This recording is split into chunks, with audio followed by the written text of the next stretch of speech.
Hello दोस्तों।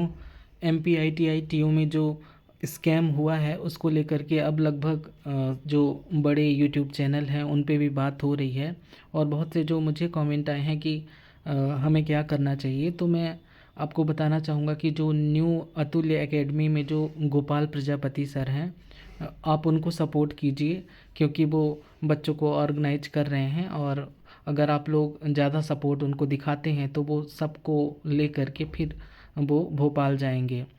तो ऐसा आप कर सकते हैं। बाकी इस वीडियो में मैं आपको बताना चाहूँगा उन पॉइंट्स को जिस पे आप ESB से क्वेश्चन कर सकते हैं, क्योंकि जो सागर में हुआ उसको लेकर के तो सभी लोग बता रहे हैं, पर और भी कुछ ऐसे पॉइंट्स हैं जो रखे जा सकते हैं।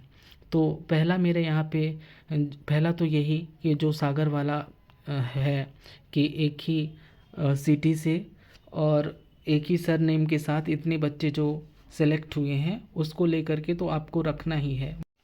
इस पे तो लगभग सभी चैनल में बात भी हो रही है और ये मेन मुद्दा भी है, पर इसके अलावा जो और पॉइंट ऐड किए जा सकते हैं मैं उन पे भी डिस्कस करूँगा।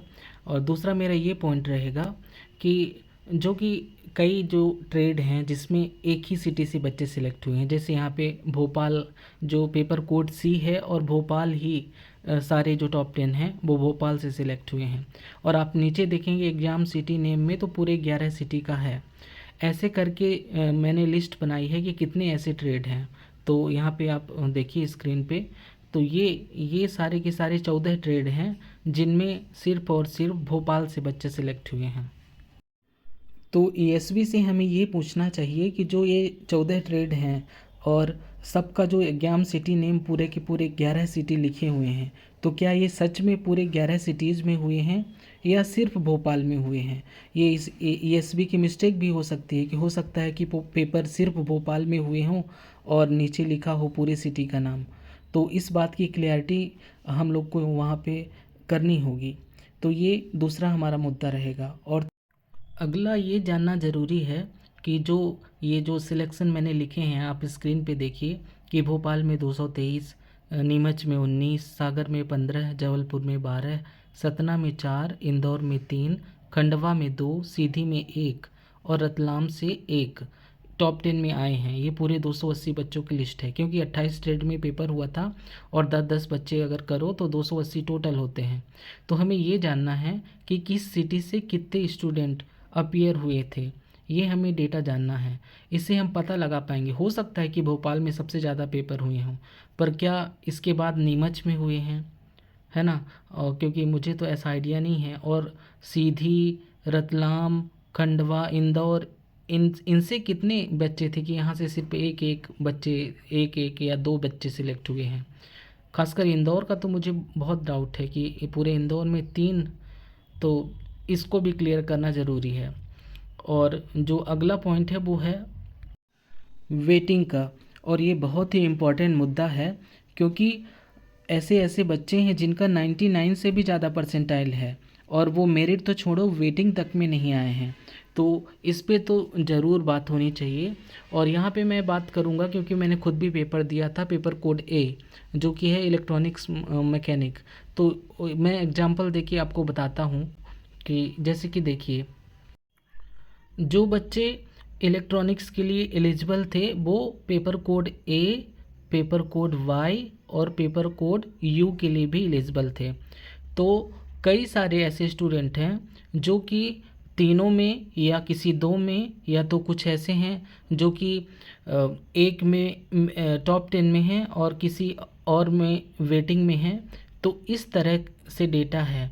तो जो वेटिंग आई है अभी एक एक बच्चों की आई है, कैटेगरी वाइज एक एक बच्चों की, तो उससे मतलब कि आप सोचिए कि अगर बच्चा 3 में से कोई एक ट्रेड का चुनाव कर रहा है तो वो और किसी में जिसमें वेटिंग में है वो तो वेकेंट कर गया ना। जैसे कि यहाँ देखिए जो पहले नंबर पे है वो है मयंक पांडे और इसके बाद दूसरा जो है वो है सूर्यकांत शुक्ला। इसके अलावा जो कॉमन नेम है मैंने नोटिस किया है ये महेश चौधरी जो छठे नंबर पे है। और इसके अलावा जो 8वें नंबर पे है विवेक कुमार, विश्वकर्मा। तो चलिए और भी ट्रेड में देखते हैं, और भी पेपर कोड में कि इनका नाम है या नहीं। तो इलेक्ट्रॉनिक्स वाले और जिसमें एलिजिबल थे वो है पेपर कोड वाई। तो चलिए ओपन करते हैं। तो ये है पेपर कोड वाई, और यहाँ पे आप अगर नोटिस करेंगे तो दूसरे नंबर पे है, फिर से है सूर्यकांत शुक्ला, और तीसरे नंबर पे है महेश चौधरी, और नीचे आएंगे तो यहाँ पे देखेंगे 8वें नंबर पे है मयंक पांडे। तो अब चलते हैं पेपर कोड यू में, क्योंकि इलेक्ट्रॉनिक्स वाले यू में भी एलिजिबल थे, तो उसमें देखते हैं क्या होता है। तो यहाँ पे जैसे कि मैंने ओपन कर दिया है पेपर कोड यू, तो आप देखिए यहाँ पे जो चौथे नंबर पे है वो है सूर्यकांत शुक्ला, और यहाँ पे जो 8वें नंबर पे है वो महेश चौधरी। तो आप देख सकते हैं कि कैसे 2 बच्चों का तीनों ट्रेड में है, एक बच्चे का 2 ट्रेड में है। तो चलिए अब देखते हैं वेटिंग में किन बच्चों का नाम है। तो यहाँ पे मैंने वेटिंग ओपन कर ली है पेपर कोड एक। यहाँ पे देखिए विवेक कुमार विश्वकर्मा, जिसका आपने पहले देखा हुआ है, और ये अगला है अनुभव। इनका भी मैंने मेरिट में देखा था, एक बार आप लोग चेक कर लीजिएगा, पर इनका मेरिट में है जहाँ तक मुझे याद है। उनमें से या तो ए में, वाई में या यू में किसी में इनका है नाम, और इनका वेटिंग में यहाँ है, आप देखिए। और साथ ही अगर अगली वेटिंग पे जाएं तो ये हैं महेश चौधरी, जिनका आपने ऑलरेडी देखा कितनी जगह नाम है इनका। तो इस तरह से आप देख सकते हैं कि कैसे सेम ही बच्चे टॉपर्स भी हैं और वही बच्चे वेटिंग में भी हैं। कुछ और नाम है जैसे कि यहाँ पे सूर्यकांत शुक्ला, इनका भी आपने ऑलरेडी देखा है। और ये एनालिसिस जो मैंने दिया है वो मैंने सिर्फ इलेक्ट्रॉनिक्स से रिलेटेड दिया है, जिनके पेपर कोड थे ए, वाई और यू। तो जो मैकेनिकल ब्रांच के हैं वो लोग तो 10-10 ट्रेड में एलिजिबल थे। तो आप लोग भी एक बार जाके चेक करिए कि क्या है, मतलब वही बच्चे टॉपर्स भी हैं और वही बच्चे वेटिंग में भी हैं, और ज़रूर ऐसे ही होंगे। खैर मैं अभी ये नहीं कहूँगा कि अरे ऐसा कैसे है कि कोई बच्चा सारे ही ट्रेड में सिलेक्ट हो रहा है। अब वो एक चीज़ का टॉपर हो सकता है, वो एक चीज़ का सिलेबस कंप्लीट कर सकता है, लेकिन हर जगह ही वो टॉप कर रहा है। क्योंकि अगर मैं ये सारी चीज़ें बोलूँगा तो आप कहोगे कि जो पढ़ेगा उसका तो होगा ही, आप पढ़ते नहीं हो फिर शिकायत करते हो।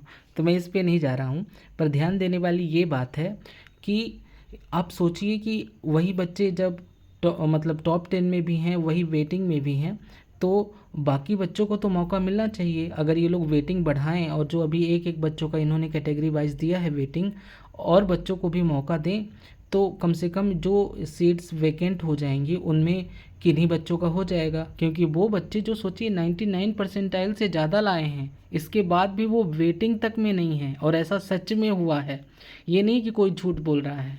कई सारे बच्चों के साथ ऐसा हुआ है, और कई सारी ट्रेड में ऐसा हुआ है। तो इस बात को भी ज़्यादा से ज़्यादा एक मुद्दा उठाया जाए कि वेटिंग को बढ़ाया जाए, क्योंकि आपके जो टॉपर्स हैं एकदम वही वही टॉपर्स हैं।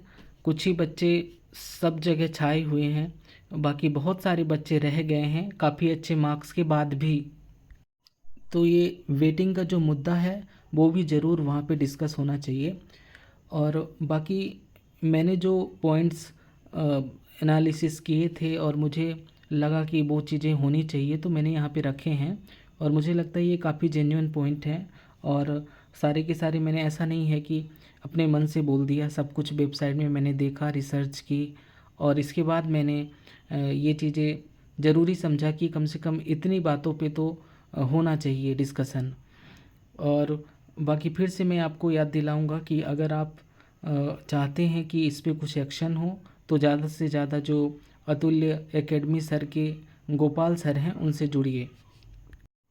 और साथ ही मैं एक बात और कहना चाहूँगा कि बहुत से ऐसे बच्चे हैं जो कि काफ़ी मेहनत करके जेन्युइन तरीके से भी सिलेक्ट हुए हैं, तो उनको पैनिक करने की ज़रूरत नहीं है। अगर आपने इतनी मेहनत करके पढ़ाई की है, आपने ईमानदारी से पेपर किया है, और आपने इतना स्कोर किया है कि आप टॉप 10 में आ गए हैं, तो फिर आपको डरने की ज़रूरत नहीं है। लेकिन आप उन बच्चों का भी सोचिए जो कि 99 परसेंटाइल ला के भी उनका वेटिंग तक में नाम नहीं आया है, तो उनके मन में डाउट हो सकता है, और उसको क्लियर करना अधिकार है हमारा। तो अगर कोई इस पे बात कर रहा है तो आप लोग ये मत कहिए कि अरे ये लोग तो पढ़ाई नहीं करते हैं और बस सिर्फ बातें करते हैं, क्योंकि डेटा ऐसा है जो कि क्वेश्चनेबल है। मैं नहीं कहता कि सभी लोगों ने स्कैम किया है, पर कुछ भी अगर स्कैम हुआ है तो हुआ है। और आपको डरने की इसलिए भी ज़रूरत नहीं है कि एमपी पटवारी में 12 लाख के करीब फॉर्म डले थे, और उसमें एक ही सेंटर से ग्वालियर से सात सात या 8 सिलेक्शन हो गए थे। सारे बच्चे ही संदेह के घेरे में थे, क्योंकि उनके तो मार्कशीट तक वायरल होने लगे थे कि कोई 10th में 12th में सेकेंड डिवीज़न है। सब के सब में कॉमन चीज़ थी कि सब ने हिंदी में नाम लिखा है सिग्नेचर के नाम पे। सब कुछ इतना कुछ हुआ, सब ने प्रोटेस्ट किया ऑफलाइन ऑनलाइन। इसके बाद भी सरकार ने 1 साल के बाद ये कह दिया कि कोई कोई स्कैम नहीं हुआ था और सबको नियुक्ति दे दी। तो यहाँ तो ऑलरेडी जब स्कैम करने के बाद लोगों को नियुक्ति दे दिया जाता है, तो आपको तो बिल्कुल भी डरने की ज़रूरत नहीं है। बाकी ठीक है, मुझे जो कहना था मैंने कह दिया। मेरे जो पॉइंट्स थे वो कंप्लीट होते हैं यहाँ पे, और मैं अब वीडियो को रैप अप करूँगा। और बाकी जो कुछ भी आपको कहना है आप कमेंट सेक्शन में मुझसे कह सकते हैं। और ठीक है, मिलेंगे अगले वीडियो में, तब तक के लिए बाय बाय।